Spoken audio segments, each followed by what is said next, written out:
A warm welcome to all our viewers to our series Natural Medicine. Today, I will discuss a whole new topic with our TV doctor and award winner.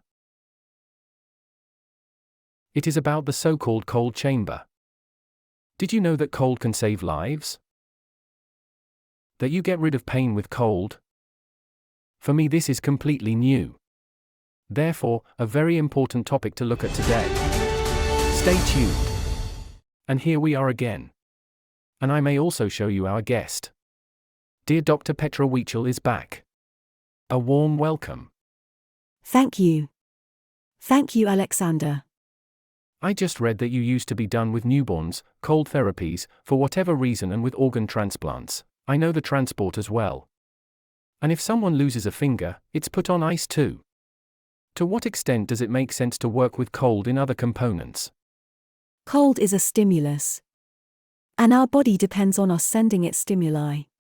The more stimuli we send it, the more stable it becomes, the more resilient it becomes. And we should always keep this in mind in our lives, that a body is always the result of one's own life. And when we sit in front of the television all day and it's always nice and warm, and we go from the well-tempered apartment into the elevator, from the well-tempered elevator across the hall, into the parking garage, into the car, I can preheat that, if need be, and are never exposed to this temperature gradient, then also the responsiveness in serious situations is not immediately available.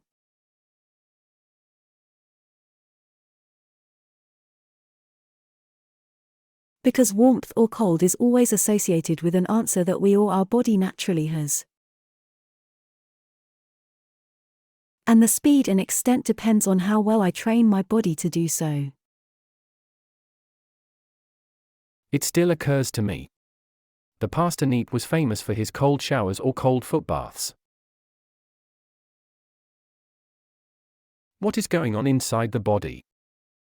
If you do NEEP treatments now, for example, that is, if you take a warm shower and then a cold one afterwards and then a warm shower again and a cold one afterwards, so you expose the body to this temperature stimulus, then always in the warmth arises the opening and in the cold the tension. This means that vessels immediately contract in response to this cold stimulus. And at that moment the heart has to work against a resistance.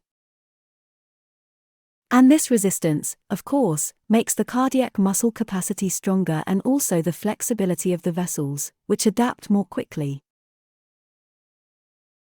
So I have a very nice example. When I was about 13, 14, 15, as soon as it was warm and I had to stand somewhere for a long time, boom, I always passed out. My blood pressure then got so low that the blood supply to my head was no longer good, and then you get dizzy and then you have to see. So whenever I was in one place for a long time and also associated with warmth, if it was too warm. As a young girl, maybe I grew a bit too fast, I don't know.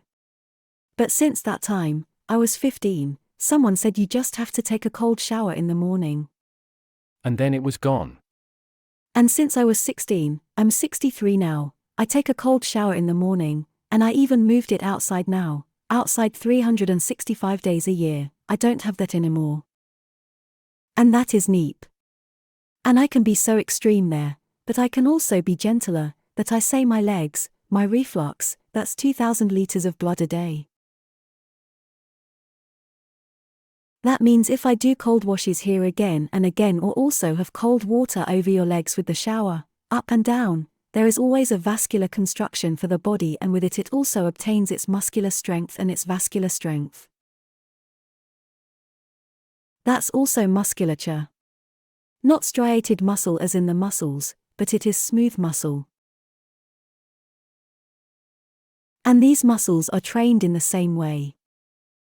I once heard that you can deacidify the body a lot by taking a cold shower, because in strong cold, the body seems to produce very strong bases, and here a neutralization of acidification takes place. That's one thing, that it can do that because it activates. It clears. The other thing is that it burns calories faster. Wim Hof has become very famous in the last 4 or 5 years, this cold man. And the amazing thing, I read his book, he often walks with seriously ill people in shorts and barefoot up the Himalayas, also with seriously ill people. And it has been seen that a great many people, after exposure to the cold, suddenly also experience the miracle of recovery. And not infrequently. Well, you can't intervene in the immune system either. The immune system is for us, the more we understand only approximately, a self-contained mechanism of millions of interlocking processes. That is, the influence of strengthening the immune system here, would there perhaps cause overstimulation, on the other hand bring an imbalance. So I have to correct myself personally. What we can do, however, is that we understand what it takes so that it can regulate without restrictions. And there, for example, cold is a very important point, as well as warmth, fever. These are all positive effects that also stimulate an immune system. And if I now use the cold, for example, to regulate my body temperature, imagine the processes that are possible that make the body strong to work up to 37 degrees again in a relatively short time.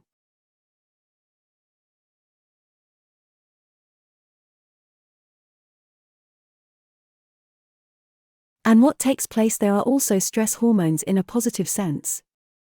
So a lot of cortisol, dopamine, happiness hormones, which then go up and of course have a high cellular or general role in cell and immune metabolism.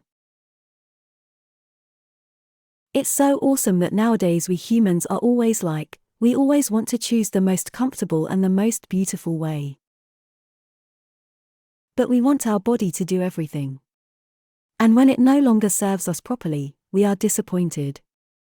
Then we're a little angry that we have to suffer pain now, but we actually only get its regulatory power if we are ready.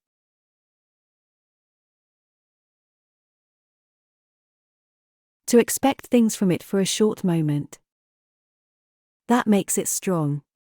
And sometimes I think about the war generation, who also starved for a long time, who were exposed to extreme climatic conditions and the way a generation has developed, some of it very old, which has also developed, I would say, a high level of stability on many issues. Well, I sometimes ask myself why my grandparents' generation has grown so old, and they really did have unbelievable hardships for many, many years of their lives. And I think we have such wonderful living conditions today, and we should all be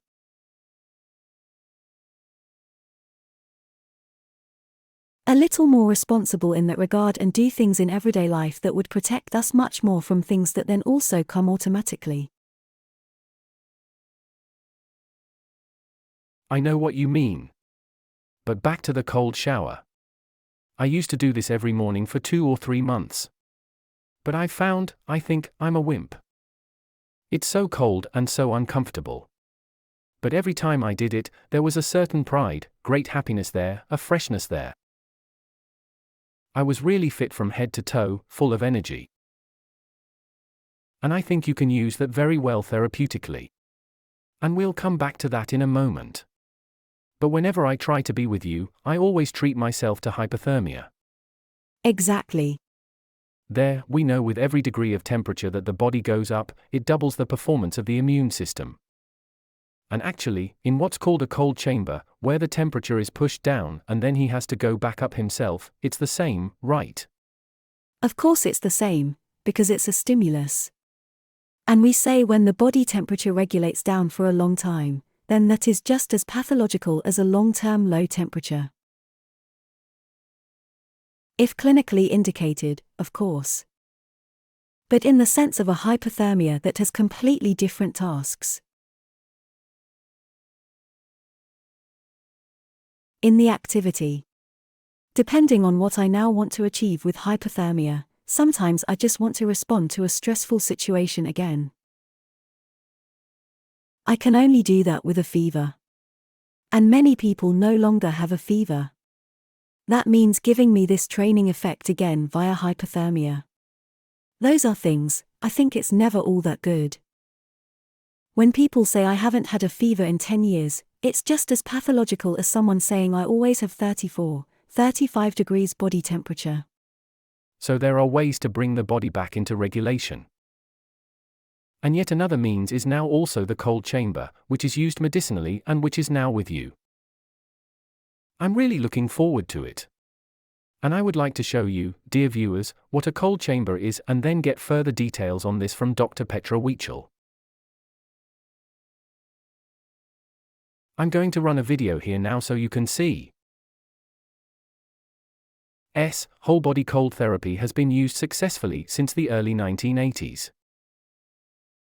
It has now proven itself thousands of times. It is used in clinical medicine, in rehabilitation medicine, and also used in spa medicine. It provides a very effective and a very welcome addition to drug therapy. In some cases, it can also completely replace drug therapy. Whole body cryotherapy is a very simple physical therapy. However, it triggers a whole complex of effects in the organism. This results from the fact that the stimulus that is brought to the central nervous system, which come from the cold stimulus is fed into various nervous control circuits.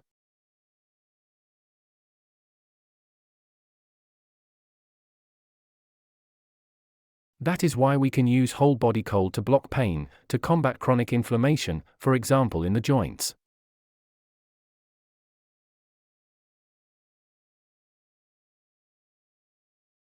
This is why we can use it to balance muscle innervation.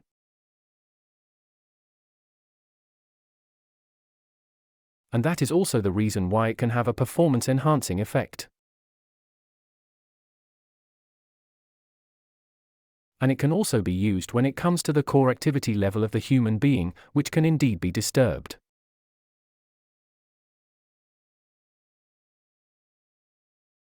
That's pretty impressive, of course. I also saw from a report by Art in particular that a great many people allow themselves to be treated in the cold chamber, to simply become pain-free, at least for a period of time. But the more often they do it, the longer it stays. That's unbelievable. A beautiful blessing. That is a wonderful blessing. And if you have a rheumatic patient who is actually always treated with high doses of cortisone and non-steroidal anti-inflammatory drugs and often doesn't even know, that's what's on top of it, what is actually the cause in rheumatism. Then those are really nice things that actually create a temperature regulation very quickly, where actually immediately the suffering from pain, he explained it so beautifully, is also blocked. They are initially pain-free for up to 4 hours and then it can also be treated as a series. It goes as far as freedom from pain because you heal these processes properly. For me it is just one point in the context of a holistic treatment. I would never limit this to just rheumatism therapy or pain therapy. But experiences and people who have of course already observed thousands have already seen and experienced a wide range of indications. How cold is it in that cold chamber? We have minus 110 degrees Celsius, we don't have an antechamber with 10 degrees, 20 degrees, but that's not bad at all. So that's really it. You stay in there for a minute, the first time or two at some point. I'm assuming a maximum of 4 minutes, maximum 5. And the patient must of course be clinically examined beforehand. So there are certain contraindications, you can't go into the cold chamber. I also think a certain age is forbidden. A severe cardiac insufficiency, a really acute high fever infection occurrence. All this is not for the cold chamber, but definitely all chronic inflammatory diseases. There are very good studies for migraines and there are studies for unclear pain states. And he also spoke of the adaptation of the muscles, the regulation. So I think the indication is bigger than we think.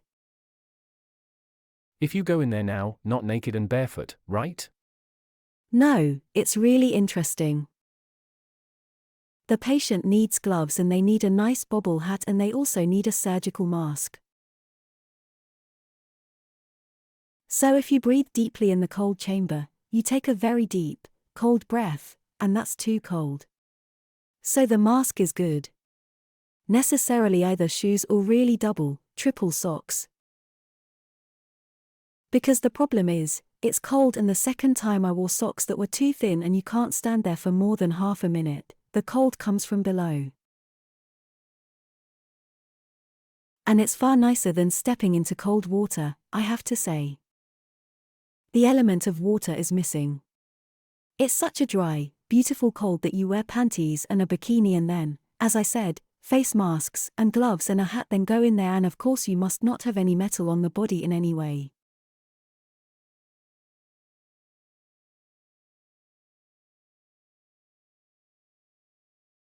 No earring, no piercing. This cold causes frostbite. And the metal conducts this cold too quickly and then necrosis occurs, like a burn. That means no piercing, no earring, no jewelry and so on, no watch. And then the patient actually stays there. Half a minute to a minute at the beginning. You can tell that next time it will be longer without any problems. A minute and a half, 2 minutes. And we actually want a maximum of 4 minutes. But that is extremely exhausting, because I read here that 800 calories are already burned in these 3 minutes. Do you also notice that this is under high performance? No, you don't notice that at the moment. It's actually a great diet, isn't it? A side effect. Just like taking a cold shower, you have to shower a little longer, it also uses up an awful lot of energy. If after these 3 minutes you would now measure fever rectally, would you be able to measure that? Sure, of course, of course. When you are in the chamber, as you can see from the video, the patient must also move. You don't stand there like a pillar. You move, you can also turn around, it's actually spacious enough, you have a large window to the outside. The door is also, you can get out at any time. So it's not like you're in a chamber anywhere now and people are claustrophobic or feel cramped. And that's why it's always good that when you go into the cold chamber, you are accompanied by the therapist beforehand, they are correspondingly involved. But it's such an adrenaline rush. Endorphins, dopamine, serotonin, that's something of a really nice experience for people. I read it, happiness hormones are released, that actually means it's also for people who are in a depression. Yes, I can well imagine that. So at least we will also consider such indications. We are only at the beginning of this experience. But due to the fact that cortisol is also released and the viewers know if a person has rheumatic complaints, they get prednisolone. That is, this cortisol, which is often depleted in people that is so stimulated, which of course again has this pain-relieving or anti-inflammatory effect.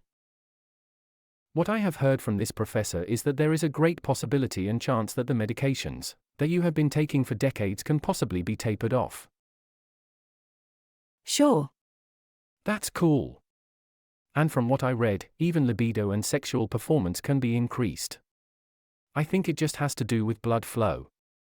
If I look at it from physics, cold produces many bases, so excess electrons, that is, states of hyperacidity are reduced. As I said at the beginning, that's why I can understand it. Yes. And you always have to say, of course, it's all a cold stimulus and that makes you tense at first and there is definitely less blood flow. But this stimulus then opens the opposite pole and that's it. Low libido, it's all just to do with blood flow. Blood flow only. And with that, of course, such mechanisms can be pushed again. So a contraction and an expansion. That should actually also mean that my entire blood circulation veins would have to gain a certain elasticity. Of course. And I keep hearing that they are getting stiffer and stiffer these days. And then, when a thrombosis occurs and everything is immediately blocked, the vein cannot automatically give way and an infarction can occur. Yes, of course. And I think the vascular tone, the adjustment of the vascular tone, actually life stands in adaptation to warmth, to cold, to tension, to relaxation every day. These are processes, also based on autonomy, that the body responds to this stimulus with a completely chronological program. And I have to request these programs, I have to request them, that it is trained again and again in this stimulus pattern that I can also rely on it in an emergency. Just as I couldn't rely on it to keep my blood pressure at 120 when the heat came and I stood for a long time, then I passed out. And it's interesting that you suddenly don't know something like that anymore. What does the blood pressure actually do in the chamber? When it's cold, everything has to shut down. Then you have to move. That's why I think it's very important that I move and keep my circulation going. That's why you say stop and build up slowly, and also adapt to this cold stimulus. Did I read that correctly, that now your clinic is the first to act with the cold chamber in Switzerland or one of the few? I think one of the few. But I think there is also the possibility of cold application. I haven't read it anywhere, found it anywhere. But I haven't looked in detail yet. And I'm always not that interested in knowing what other people are doing because that was kind of a point where It was important for you to introduce that. we only integrate things that we say fit really well with the concept of what we are doing. But it's not like if a viewer feels addressed now because they have fibromyalgia, sprained joints, painful stiff shoulder, chronic inflammation, joint changes, arthritis.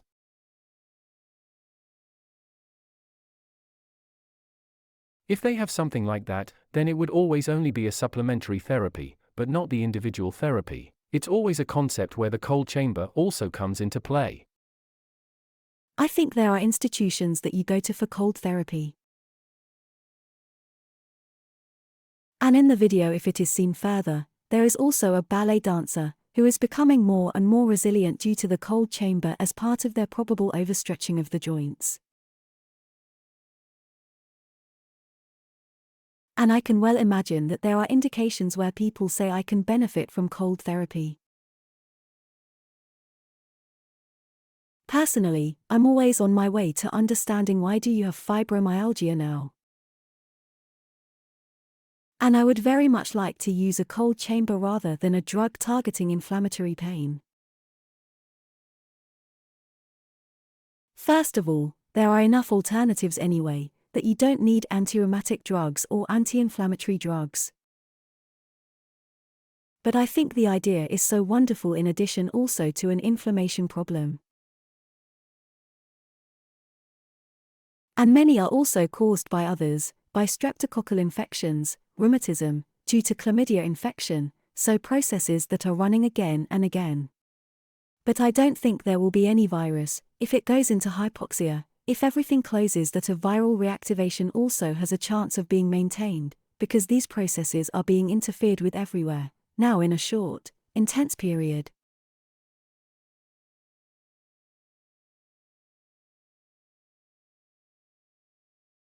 And then the body has a double and triple opportunity to seriously deal with a problem, as in hypothermia. But they are not two things that can easily be compared.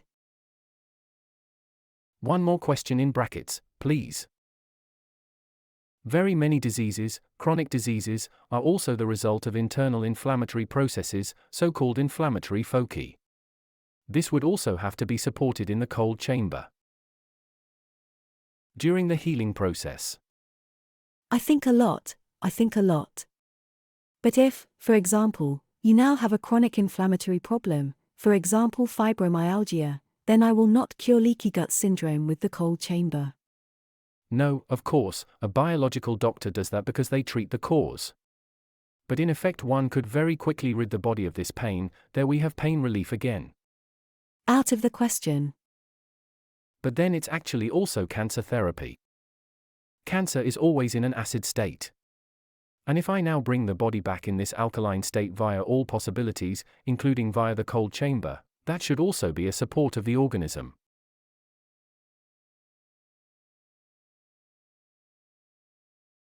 Well, cancer is an event that had the chance to develop in this body for 10 years. And I think we can overcome this disease only if we understand it. And to this day we still don't understand it. We always do the same thing. In other words, I can well imagine that protecting yourself from cancer is a wonderful indication to keep an immune system in an activity, that it is very much, in addition to many other components.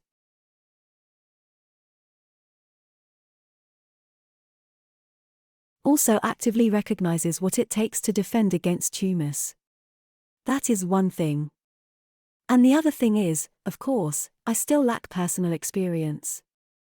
But the fact in the context of a tumor disease, that has perhaps been identified, that has been operated on, that is the question. You are right. My individual concept has actually been enriched now, because my regular hypothermia with you, regular ionusphoresis with the detoxification, and now with the cold chamber, am I convinced of this? I do my body a great service in my prevention, that I really invest my money in my health instead of in long vacations.